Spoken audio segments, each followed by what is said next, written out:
What's up, guys? This is Danny Carlson from the Actualized Freedom Podcast and founder of Kenji ROI, and this video is going to be about why I think 2020 is going to be the most massive boom in e-commerce in the history of e-commerce, and how all of the pieces have lined up so that this can happen.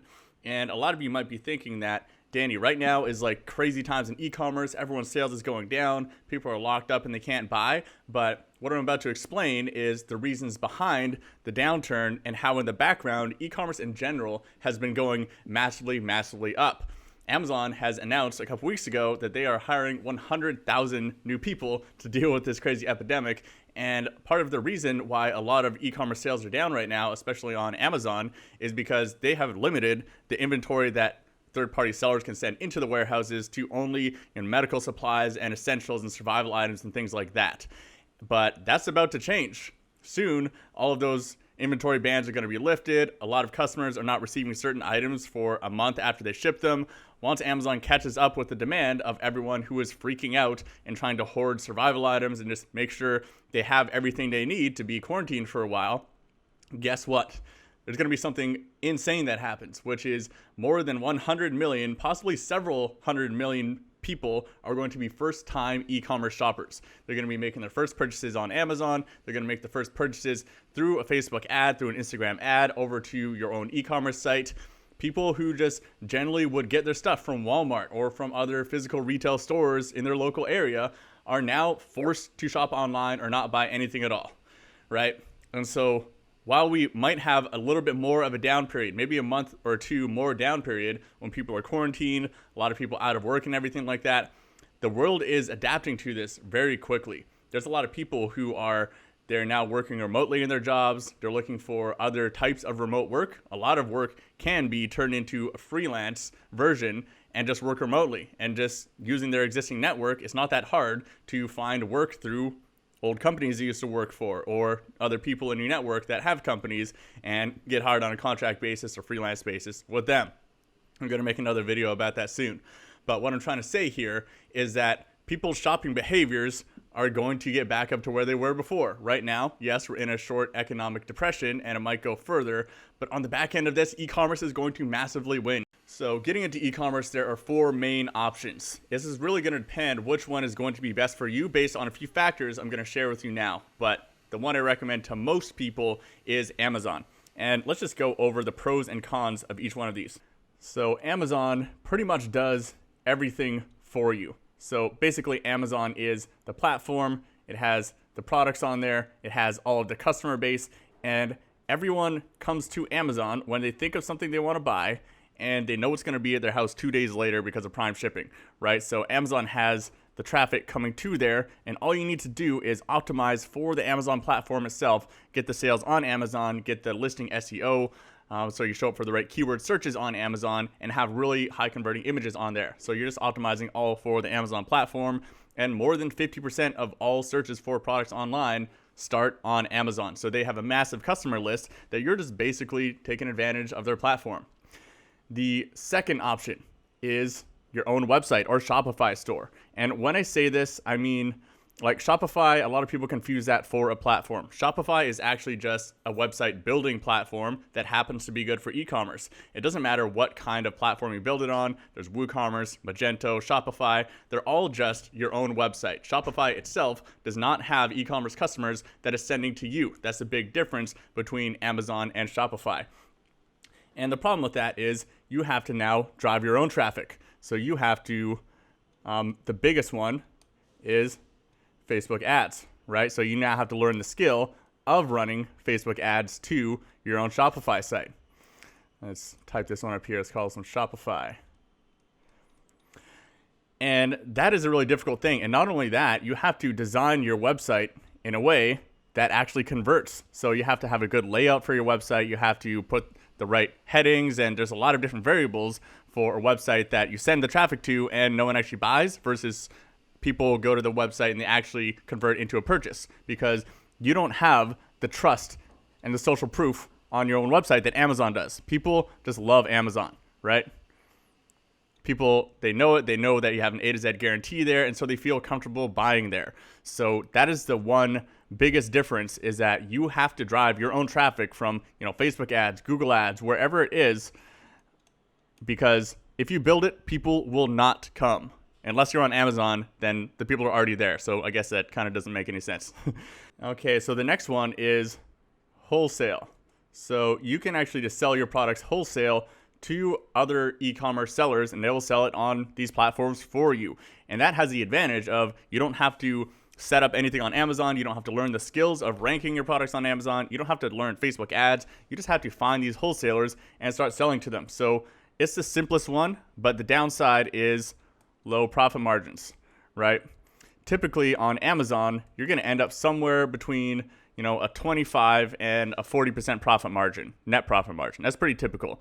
A little bit smaller with Facebook ads on your own website, but again, it really depends on your profit margins. Wholesale typically is going to be a decent amount smaller than that, but it's a lot easier. So it's a bit of a trade-off. So if you really don't have any of these skills, then selling wholesale to already established e-commerce sellers is probably a good idea. And a lot of people will do that once their brand grows to, 8 figures and multiple 8 figures, they will start selling wholesale as well to other wholesalers. The fourth option that I don't recommend to a lot of people is other platforms. So there are other smaller e-commerce platforms out there, and depending on your products, they might make sense. Etsy is one big one, only for handmade products. Technically, that's what they want. You can sell other products on there that are not handmade and get away with it, but technically they say you're only allowed handmade stuff on there. eBay, depending on your products, they have a lot of collectibles and one-off items, but eBay also has been seeing a massive sales bump during this whole COVID thing, so eBay could be a good option. There's Walmart.com is getting bigger and bigger, but at the end of the day, all of these third-party platforms they don't hold a candle to Amazon at all. Amazon is much, much larger than all of them combined. And so putting your effort over here does not necessarily make sense. You should be putting your effort on Amazon unless your products are specifically like they fit Etsy better because they're handmade, or on eBay because they're collectibles or things like that. And my recommendation is to focus on either 1, 2, or 3, and then come back to 4 when you are focused on expanding. There are downsides to some of these too. Like, I keep pushing people towards Amazon, and obviously I've been in the Amazon space for like 4 years, and that's where I know things the best. But Amazon does have its downsides. One, you do not own your customer lists. So if you don't own your customer list, then that means that those are Amazon's customers. If you got your account suspended overnight, you don't have that email list of your customers or your past purchasers that you can send new promotions and sell to. Basically, it's possible that if all of your sales are from Amazon, your business could go down overnight. Now, there are strategies to get around this. You can create partnerships with other Amazon sellers that they will start selling on your listings, and you can wholesale to them and stuff like that, so you're not totally screwed. But at the end of the day, that's basically one of the big fears of most Amazon sellers. You get that account suspended, and your business can explode overnight. So it makes sense over time to also do strategy number 2. Also have your own Shopify store, any WordPress website, WooCommerce, whatever one you want to do, and then create that sales channel, run Google ads and Facebook ads. But don't underestimate. Don't try to do all of these strategies all at once, because your bandwidth just will not be enough to do them. That's one of the biggest mistakes of Amazon sellers, is assuming that they have success on Amazon and they can translate that success to their own website, when in reality it takes completely different skills to drive traffic to a website and convert it into a sale, and email follow-up sequences and all of these different marketing tactics that Amazon has just figured out, and their customers they're just willing to buy stuff and they trust them, right? Never underestimate what Amazon gives you. So that's the downside of Amazon. Downside of Shopify and your own e-commerce store is that you do have to drive your own traffic. Downside of wholesale, low profit margins. Downside of Etsy, eBay, Walmart is they just have low return for the effort you put in, right? So that's my recommendations. Hopefully that gave you an idea of how you can, or which platform is better. Now we want to talk for a second on what the options are for actually getting started. So, obviously you can go the self-education route and learn and do. That's what I did. So I just took a bunch of online courses, listened to tons of podcasts. Definitely check out, I have a podcast about Amazon FBA with 80 plus episodes with like 70 plus guests on there. It's a lot of guests all about e-commerce and how to sell on Amazon effectively. So that one is called Actualize Freedom. You can find that on all the podcast platforms, Actualize Freedom. And when I was learning, I was just listening to tons of Amazon FBA podcasts and e-commerce and digital marketing podcasts, just learning. I was investing in online courses. Often they can be a few $1,000s as opposed to a college degree, which is, $100,000 or $50,000, right? So learning has never been more accessible and easy. The downside is that it takes a lot of time, right? If you don't have the time, like right now, a lot of businesses are forced to pivot or die. So if you don't have the time, then one of the other options is to hire somebody. You can hire either a freelancer on Upwork, right? That's one option. The downside with that one is you have to know what you're doing. You can't just hire a freelancer and be like, hey, figure out my e-commerce. You're going to have to pay for a higher level consultant. That's kind of the next level up. A consultant, typically, I would define as someone who they know what they're doing, they have the experience to back it up, and they can do the strategy and the implementation. A freelancer, I think, really only does the implementation. A consultant is more holistic.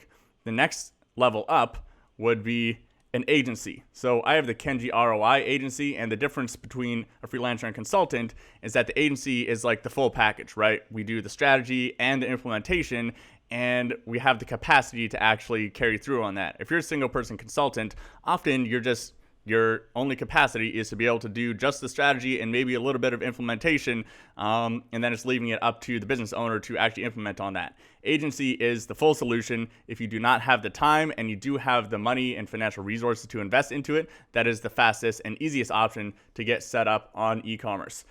So to wrap things up here, e-commerce boom 2020. I got like dyslexia today. I'm putting different letters in the wrong order.